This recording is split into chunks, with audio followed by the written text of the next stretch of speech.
What up? What up, my guys? Welcome to another show, man. It's NBA Talk with Jay. Y'all know what's up. We back. It's Monday, trying to get some cash. We have our guy Rob Vino here with us from Wager Talk. I know he doesn't really like the intro, man, but now he likes it. I mean, Rob just don't like to dance. But what's up with you, Rob? Everything cool with you? I am good, Jay. I love your intro, buddy. I catch a lot of heat from your comments section. I'm in an interrogation room. I don't know what to do with your intro, but that's right. I'd rather leave the intro to you. You make it more stylish than I would. But yeah, we're heading down the stretch drive here, NBA, right? For those who feel like a lot of these NBA weeks go by with games without meaning, we're going to have a bunch of them that have meaning, especially on that eastern side, Jay, where there's a lot of jockeying for position, top, middle, and bottom. So you get ready for some meaningful games here in the NBA over the course of the next 10, 12 days. Yeah, no, I'm with you on that. It's some teams playing for something, the other teams not playing for much. But regardless, still try to find some cash. And I must say, Rob, every time you come on, we cash tickets. So that's what my people are worried about. They don't care about it. It's just jokes, man. But every time you come on, we win. You're a damn good capper, man. They know what's up, but they're laughing all the way to the bank. I guarantee you that, man. It's all business here. Don't have too much of a voice, man, but we're going to power through this, Rob. Let's get straight to it, man. It's all business. First game up, we go into the streets of Charlotte here. We got the Hornets here getting 4 points. They've been terrible this year on the second half of back-to-backs, Rob, but they are playing for a lot, right? You got the Nuggets flying cross country. They're 0-5 against the spread, last 5 in Charlotte. How you looking at this game? Total of 233 as well. Yeah, you mentioned some of it, Jay. Where it's applicable, we'll mention motivation in these games for Denver. You're a game and a half, 1.5 games ahead of Minnesota for that 6th spot. And the 6th spot is the coveted one in each side because that keeps you out of any sort of play-in game. So Denver obviously needs to pick up some wins. Their head coach, Mike Malone, so much as said so. Charlotte, obviously the win over Brooklyn was huge last night. It won them a tiebreaker, even though they're tied in the standings. They're ahead of Brooklyn as far as seeding would go. You talked about Nuggets being poor in Charlotte, 2-8 against the spread, last 10 overall. Haven't been good covering numbers. They've been good going over, 5-1 over the total last 6 games. And 3 of those, more importantly, have gone over 232.5, 233, what we have to get over here tonight if we play that way. They're shooting the ball real well, Jay. Again, Jokic gets a lot of good looks, but the team is over 50% from the field, 6 of the last 8. Hornets in back-to-backs you talked about, not good, 3-9-1 against the spread. But I'll say this, as far as totals are concerned, again, another indicator toward the over. They're 3-0 over the number at home in back-to-back travel where they get back to the house. Those 3 games where they've come back to Charlotte on back-to-back travel, how about this? They average 254.5 points. It's a lot of points. Maybe a little point toward the over there. I'll say this too. I don't know about their defense, Jay. I don't know where you stand on this, but when you have to go as intense of a game as that was last night, 40.5 minutes guarding Kyrie, and they held him to 6 of 22. Almost 42 minutes against Kevin Durant, and they held him to 9 of 24. They played a heck of a defensive game against 2 of the best last night. Do they have that same energy and focus here against a team that brings a little different weapon? Jokic, they don't necessarily match up with him. Miles Plumlee, behind him, Montrezl Harrell's your backup center. So I think there's a lot of indicators here that say play this thing over. Number is 233. These things are getting higher, Jay. Last night we got games that land 229, 224, and they don't get over anymore. They used to get over the first 3.5 months. But this one has an opportunity, so maybe I'd look slightly that way. I think the points are a little too much delay here with Denver, even though there's a rest factor. But I think maybe it gets over. Yeah, and I see the people in the chat as well. They knew you was gonna be on this over, Rob. They know they're starting to know you well. My guy in the chat was like, "Hey, talk me into this over." I could definitely see it. I see a little bit, possibly a little less from the Hornets here defensively. Kyrie, this is a bad shooting night. He probably was just not used to playing at home, obviously. So I don't have much on this game. I'll be honest with you, so I won't waste your guys' time. That's a good look with Rob there on the over, and I would see Jokic going off in this one. Like you said, it's a matchup nightmare for Plumlee over there. So Hornets have a lot to play for. It's a tough game because we know that they have been a fade on the second half of back-to-back. Could see the Nuggets Nuggets here coming out with something early, my guys. I know me and Shark was texting last night. He said it was maybe Nuggets first quarter, first half. That was a good look there, but nothing for me official in this game.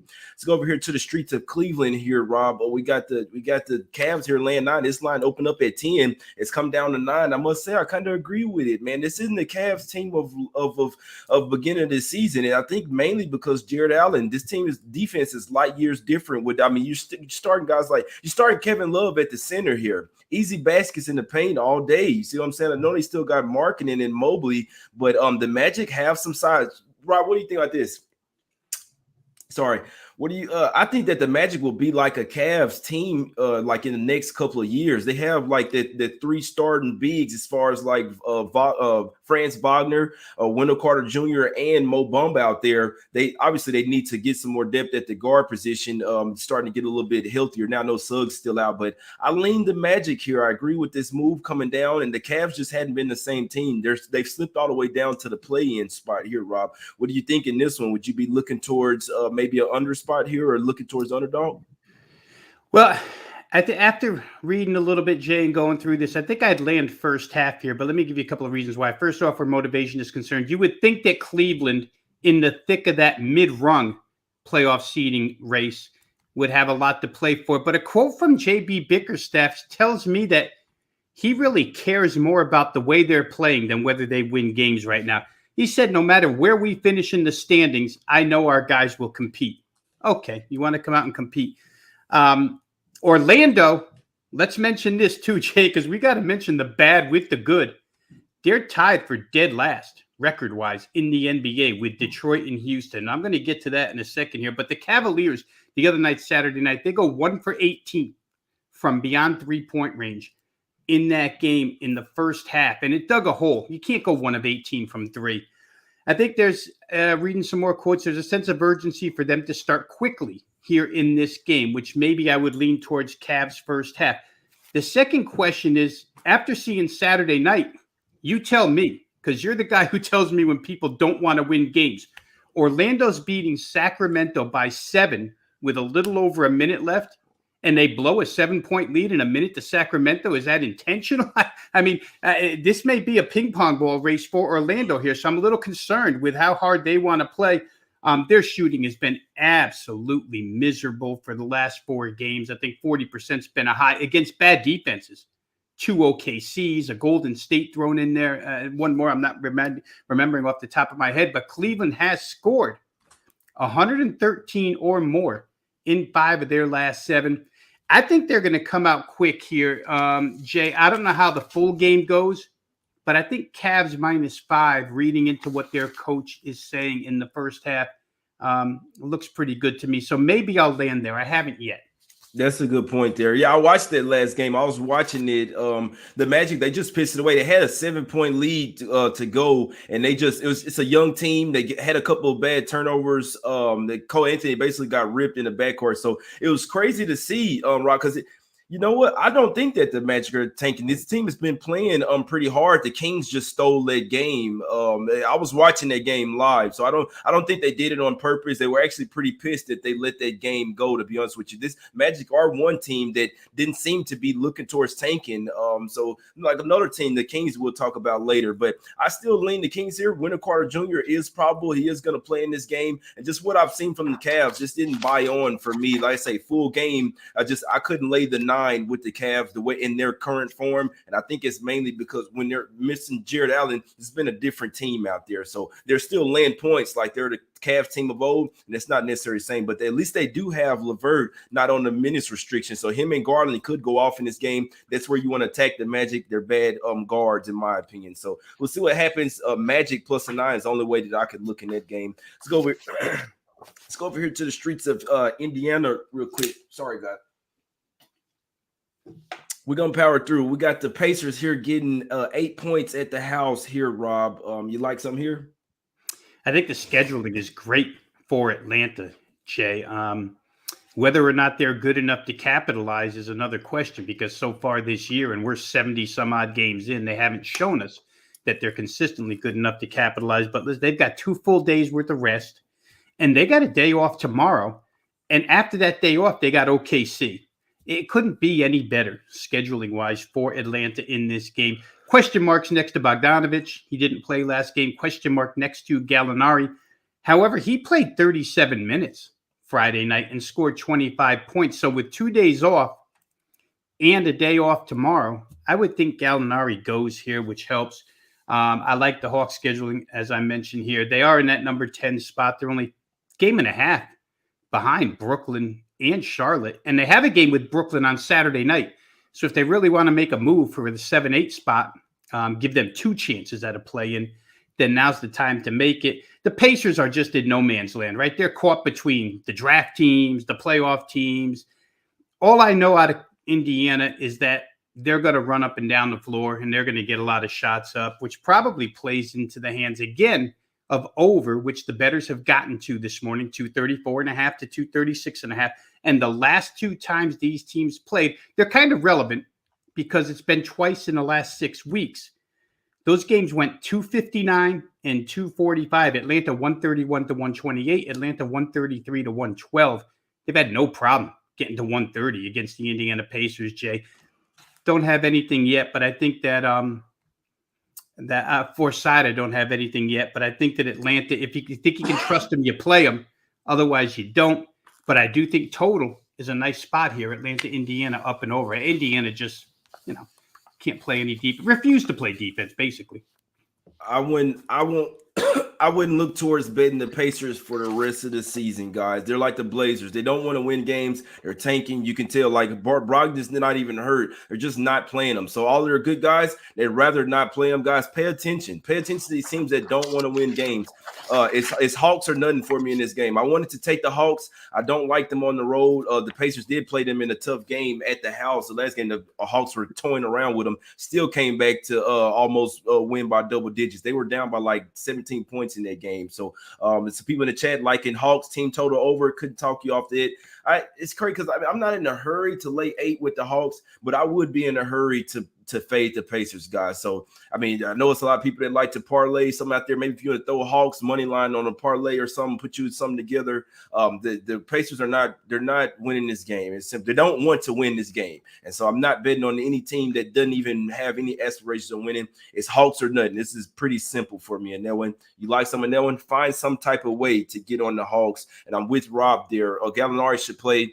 They should have their guys in for this one. Hawks have something to play for. The Pacers don't. It's really that simple in this one. Let's go over here. The next game. Let's go over here to the streets of New York here, Rob. I kind of like this one, man. Not a lot of people will like this one. I know that the Knicks do have a lot to play for right now, but this is a bad spot for these guys, man. You look at the Bulls. They need to build momentum for the playoffs. They're starting to get back close to full strength. No one's on the injury report other than Lonzo Ball. The Knicks, they're 1-8 against the spread last 9 home games. 0-5 ATS last 5 as a home dog as well. You have a back-to-back spot with travel, 3rd game in 4 nights, 4th and 6 nights, and 5th and 7 nights.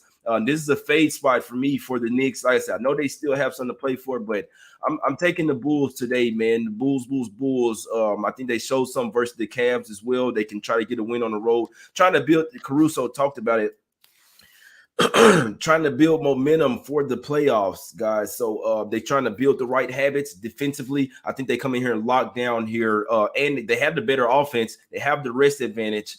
I like the Bulls in this spot -3, Rob. Could you talk me off? No, I could only hop on with you, Jay. I'm already there, as a matter of fact. I laid 3.5 with Chicago in this game. Again, these rest games seem to be coming through like an ATM machine for the most part. I mean, you play the team with rest against the team that's unrested, and it's been real good as of late percentage-wise. Concern for the Knicks. RJ Barrett's the best guy on this team. And when you go through the Knicks rotation, he has no backup when Quentin Grimes is hurt. There's really no other small forward on this team. And RJ Barrett had to go over 36 minutes yesterday. So now you're going to bring him on a back-to-back. Your matchup is DeMar DeRozan. It's not the easiest thing in the world for the Knicks here. Julius Randle looks like he's a go, but I'm not going to trust the Knicks in the back-to-back situation here. It was a nice win yesterday. Sure, they have a little something to play for. I think they're 5 games out of a play-in situation. That's not great. But I think the Bulls, as you mentioned, are trying to ramp it up at this point in time. And having pieces back helps. Just about everybody's back in this lineup now, with the exception of Lonzo. So I think Chicago's win Saturday night helps. They're way too good offensively here for the Knicks, in my estimation. How do you stop all of these guys? I don't think they can. Mitchell Robinson's playing a little bit banged up, right? He was doubtful or questionable yesterday. Now he's in a back-to-back against Vucevic. I'm going to take the Bulls here. I already have. I think it's a pretty solid play. Yeah, no, I'm with you on that. Give me the Bulls in this one. -3, -3.5. That's what I'm liking here. Let's get to this next game, man. We got breaking news. Looks like a bunch of guys. So we knew that Tatum was going to be out, guys. If you know, man. Obviously, Robert Williams is out. Horford was already out, guys. And then now you see what Tatum is out. Which you knew, man. He had a sore knee yesterday. Brown is out. Everybody's out, man. You got to like the Raptors here, man. Unfortunately, if you try to hop on now, it might be too late. It's probably taken off the board. Probably gonna go up to like -9. But I like the Raptors in this one. Already taking it. I took it this morning. The money line -2.5. It's up to 4. What you like in this game, Rob? It's because the line is. We don't even know what the regular line is now. Yeah, and you and I were talking off air, Jay, and it's something that I bet last night. It popped up Toronto as a 1.5-point underdog, and in anticipation of this, because we knew it was right up until they tipped off yesterday that we finally knew Jaylen Brown and Jason Tatum were going to play in that game. So when they went out and blew out the Minnesota Timberwolves, and now you got to travel to Toronto, I thought, there's a good chance both don't play. One of two doesn't play. I'll go ahead and take the 1.5 right now. But before I even did that, I had to, the standings at the top, 47-28. They're in a flat-footed tie with Miami. So I just went real quick to investigate the tiebreaker. Boston owns the tiebreaker, which puts even less significance on this game. If they're tied with Miami, they go anyway. They're a half game ahead of Milwaukee. They're 2-1 season series against Milwaukee. So when I started adding all that stuff up together, it seemed like a good play against them here today. Now, of course, the Robert Williams news comes today, which makes Toronto even more solid. But beyond that, you and I talked, devastating for Boston and for guys who maybe took a flyer on their future out of the Eastern Conference because they're playing so well now without him. That's a bad break. Toronto's the right side here. I don't think there's any question. They're playing real well lately, and especially, Jay, they're killing it on the boards. And Boston without Robert Williams on the boards. I know Daniel Tice is a pretty good reserve, a 15, 16-minute guy that can block some shots and get a couple boards, but I got a feeling Boston's going to get killed in rebounding here tonight. So I'm already on Toronto. I guess current price, I can't recommend Boston, so I won't do that. Probably Toronto still, maybe first half or something to chop down the number. Yeah, it's just going to 5.5. I'm seeing my guy Vaughn in the chat, they work closely with a book. He said reopen at 6.5. If the Raptors win this game, they're gonna smack the shit out the Celtics. You know what, Rob? Just a side note, man. My biggest bet ever. People that really know me, I had the Celtics Game 7 versus the Raptors a couple years ago. I'm sure the Raptors will always hate the Celtics. This is a big rivalry between these guys. My biggest bet ever was on Celtics money line that Game 7. But any chance that the Raptors can kick the Celtics while they're down, they're gonna do it. They're starting to get full strength. They got a game under build at the house already where they smacked somebody up. I forgot who they played last game. The Raptors will smash the Celtics, guys. Anything under 10, take the Raptors. We're cashing today. Nothing's guaranteed, guys. I had to say that, but the Raptors, like Rob said, they're the right side in this game, guys. The Celtics are tanking this game. It's pretty simple. If you should know this, obviously Brown and Tatum were on a quick injury report yesterday, so they're not playing this back-to-back with travel, guys. They're tanking this game. Dinos raised by Raptors here. This next game up, we got the Grizzlies here laying 10 versus the Warriors. Rob, you like something here? It's hard to like the Warriors, Jay. I mean, Draymond called this team out. They go to a lineup last night with Draymond at center, and they sit Looney. Tonight, I guess maybe Looney starts because Draymond, I think, is out of this one. Golden State's got multiple guys out. You knew Klay Thompson's not going to play back-to-backs. Jordan Poole has to go almost 40 minutes last night, and he's the guy you're counting on for offense right now. I mean, against a team that's going to, from the opening tip, run up and down the floor and play in-your-face defense. I know there's a couple of questions on the other side. Brandon Clark, but most notably Jaren Jackson Jr.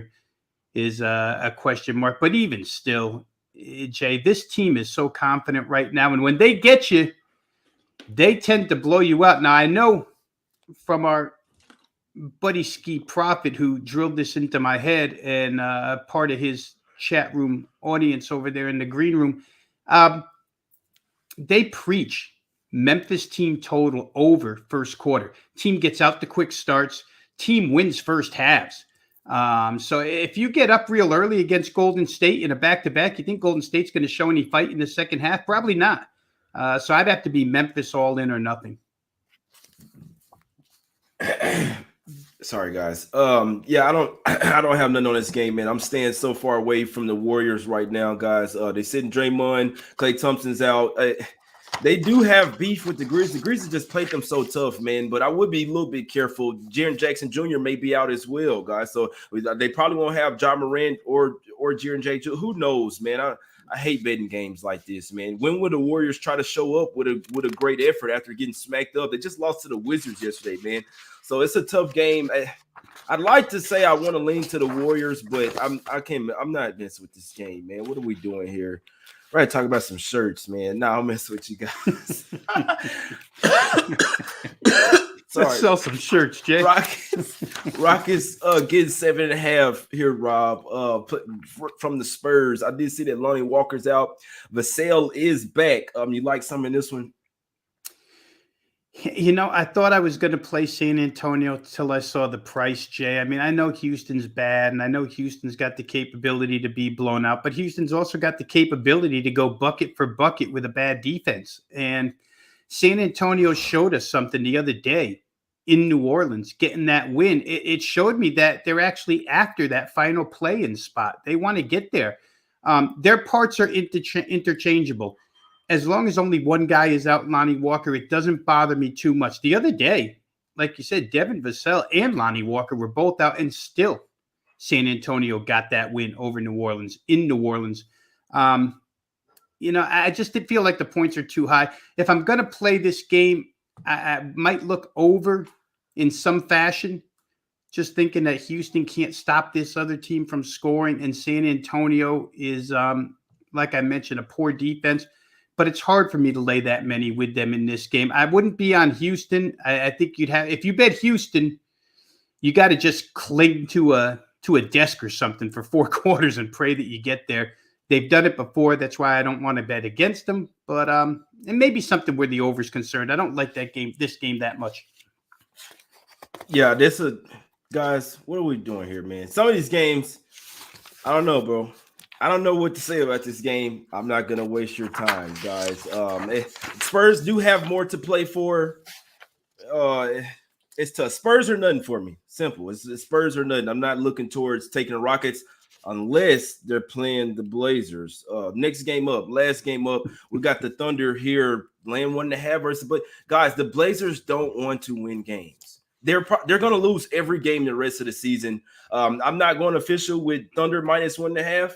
But I'll probably end up putting some on it, guys. I'll probably bet against the Blazers every single game the rest of the Rob, do you see what I see? Do you see this roster that they're trotting out there? What the fuck are we doing here, man?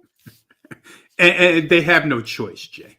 They actually have no choice. Even after Damian Lillard got hurt, and then they traded C.J. McCollum, the guys that they went with initially in their lineup, those guys are all on the injured list. I mean, you don't have Anthony Simons anymore. You don't have Josh Hart anymore. You don't have Nurkic anymore. The whole shooting match is gone.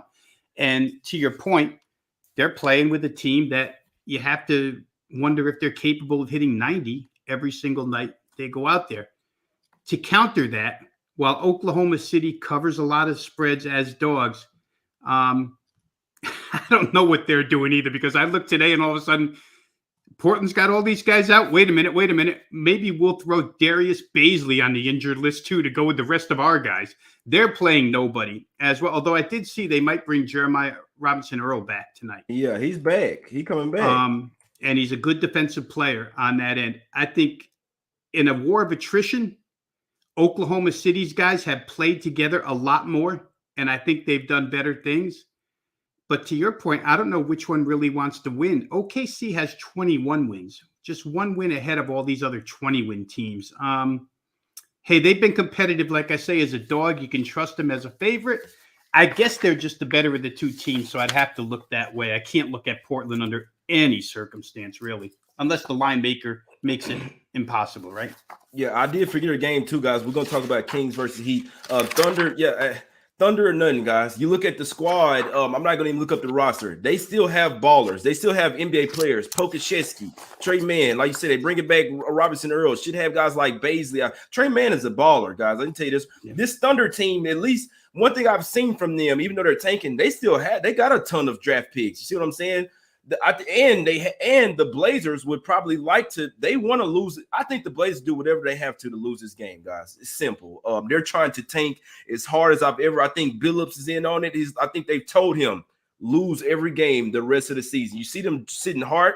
Winslow, everybody. This game is pretty simple. Thunder or nothing, guys. Let's go over here to the Heat, man.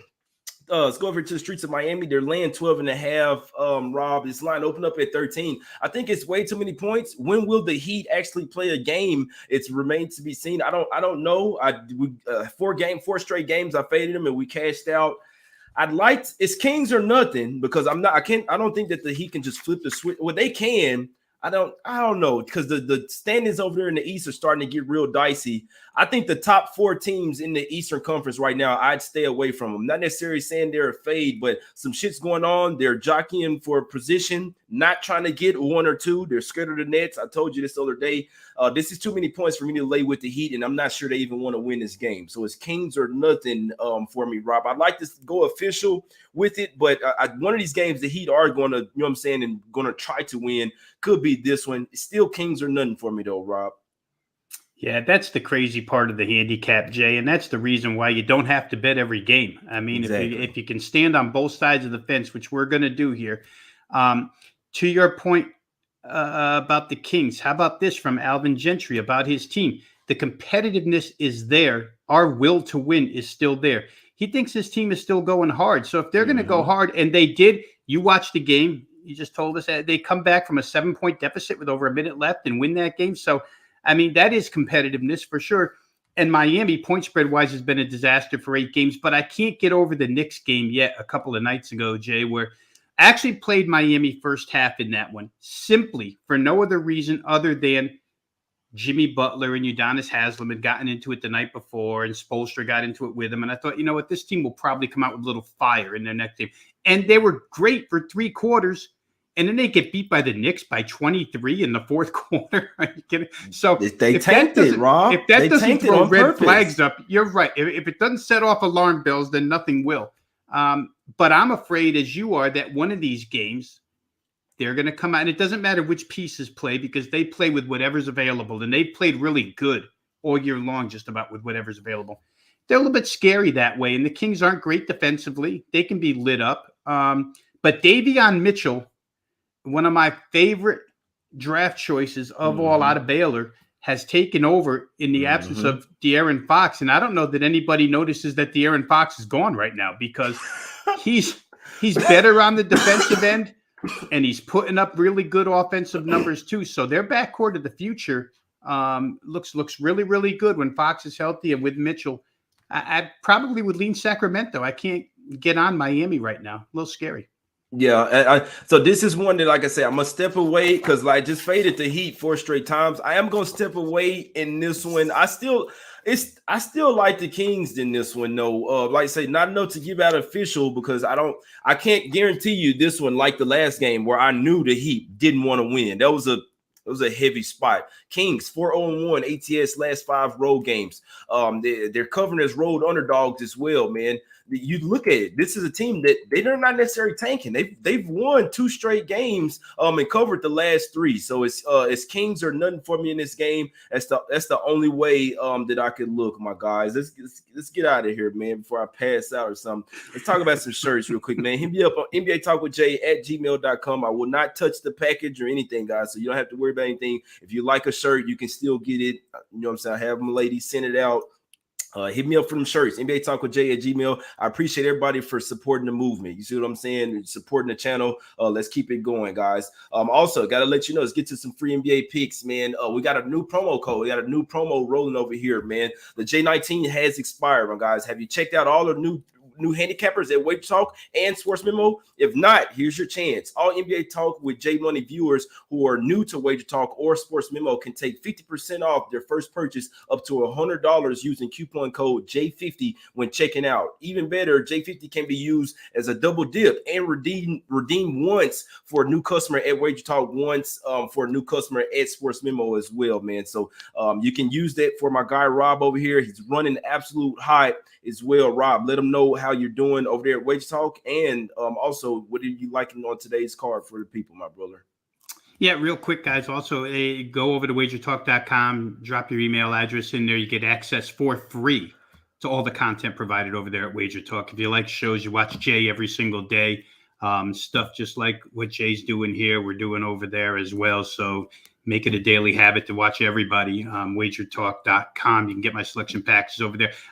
Over there, real quick, I don't want to get off the NBA topic, but I do have a college basketball 5% best bet, which is the highest rating by Wager Talk standards. That goes off tomorrow. So if you want to play college hoops, you got that. There's an NBA best bet over there as well. For the show, Jay, and maybe we're going to be in agreement here, but I'm going to go with what I like the best off of the show, and that's Chicago minus the points here. I just don't think the Knicks are good enough to bounce back in this spot, and I do like some of the quotes coming out of Chicago, and the fact that they finally got a little bit of a monkey off their back with that win Saturday night. So the pieces are getting back in. Caruso looks like he's integrated real well once again. I like the Bulls minus a short price in New York tonight with that offense, only laying 3.5. I'm right there with you, Rob. Let's cash it. Bulls and Raptors for me, guys. That's what I'm liking. I appreciate everybody. My guys say 2 words: chicken soup, man. I didn't drink and ate so much damn soup in the past 2 days, bro. I didn't drink probably a whole case of water, man. But I appreciate you guys for supporting. I hope you guys appreciate the commitment. As always, I'm here mostly every day, guys. I'm sick right now, still trying to go live for the channel. It's a movement, man. I'm trying to grow something here. I appreciate Rob for coming on with me as well. Listen to me coughing and shit over here. But let's get some cash today. Yeah, Raptors and Bulls. Even Raptors at the late price, guys. I like it.